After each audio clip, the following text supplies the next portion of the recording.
Hoe kist in je eigen omjouwing het bioverskaat bevorderen? Die vraag zit de komende weken centraal in de theaterkerken in Nes. Bij het evenement Winterbroed wil de organisatie mensen nooit denken litten over het Friesland van de toekomst. En vooral die eigen rol erin. Het allerwichtigste is, wat wij echt mij aan willen, is dat als iets twaan wil om bioverskaat, dat het eens begint met de vraag: waar ben ik? Nou, bist je op het zand, bist je op het veen, bist je op de klaaien? Wat jouwt de natuur us eens al op deze plek? En beziek je die daar op aan te sluiten? Die natuurlijke dynamiek is een eindje verderop goed te zien. In een grijdenboeten Nes is een sanneemde vogelikker online.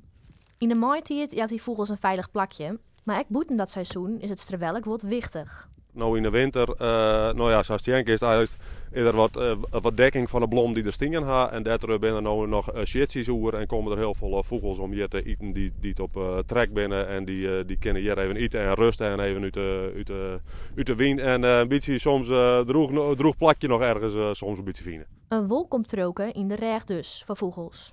En dat loopt echt weer naar je best noemen, merkt deze vogelleefhouder. We hebben protte keepjes en seizen, vinken. En dat koelkse krijgt hier ik voortzien. We steken al een kwartiertje. En ja, dat lukt ook weer raaf best nog. Er hangt krijgt twee wiekeltjes boven.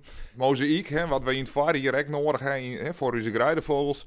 Ja, als het winterdag is, het mozaïek een beetje weer omkrijgt. Ja, dat lokt oren vogels aan.